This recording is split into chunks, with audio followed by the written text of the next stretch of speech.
La génération d'avant était une génération qui soyait plus dans l'avoir, donc la possession, la capacité d'avoir toujours plus.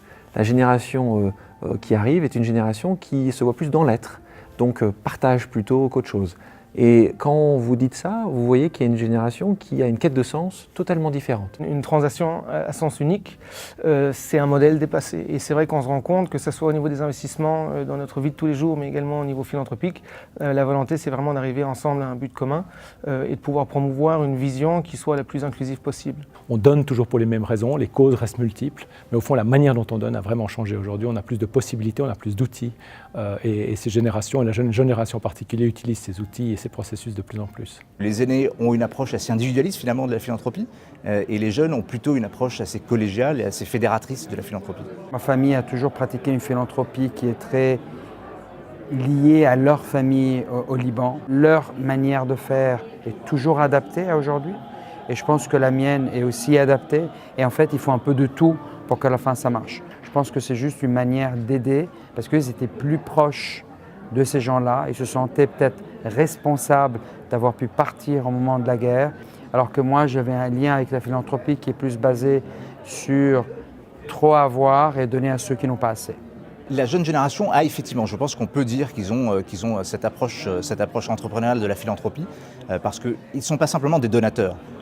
Ils cherchent à créer, ils cherchent à avoir des projets, à pouvoir les fédérer avec un certain nombre de leurs pairs. Pouvoir investir avec une cause, en quelque sorte, c'est de pouvoir aussi concilier en fait, le sens, qui est cher en fait, pour cette jeune génération aussi d'investisseurs et de philanthropes, et puis la volonté de réussir dans sa vie aussi, et que ce soit réussir au niveau financier, mais aussi au niveau des engagements qu'on entreprend, et puis de l'impact positif sur la société. Oui, on aime l'humain, mais c'est vrai qu'on est quand même une entreprise à but lucratif, on est une start-up. En fait, on n'est pas une charité, donc on va chercher du profit.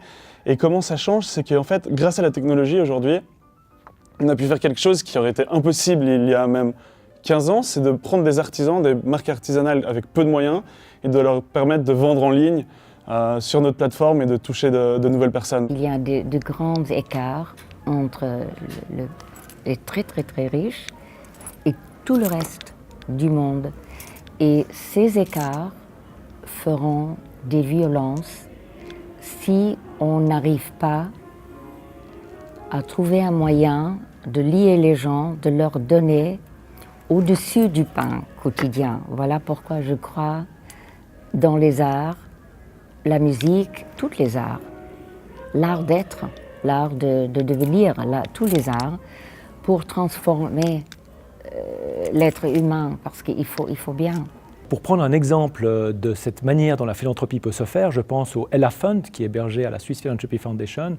Et cette femme qui a créé ce fonds le fait avec sa sœur et sa nièce, donc il y a une dimension familiale, mais c'est une jeune entrepreneur d'une quarantaine d'années. Et au fond, la manière dont elle pratique la philanthropie, c'est du cofinancement avec d'autres, qui est une manière de faire avec d'autres, mais c'est aussi du venture philanthropy, c'est au fond de soutenir des organisations, notamment une entreprise sociale, en y mettant à la fois les ressources financières, mais aussi ses compétences, son réseau, et avec un degré d'implication très rapide et très intense. Moi, je crois vraiment aux multitudes de petites graines qu'on sème et qu'il y en a beaucoup qui vont être perdues, mais ça ne me dérange pas. Je pense qu'aider des petites associations qui font à moitié leur travail n'est pas un mal. Chaque petite association jouera quand même un petit rôle qui aura un effet sur quelqu'un.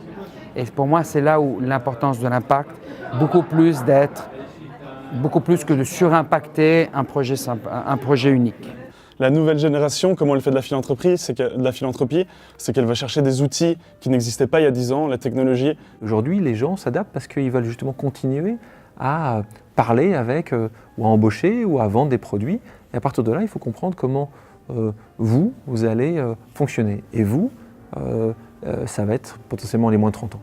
La jeune génération a accès à pratiquement tout de suite. Et donc, ce qu'ils veulent faire en étant philanthrope, c'est de voir quel est l'impact quasi immédiat qu'aura leur implication sur tel ou tel projet.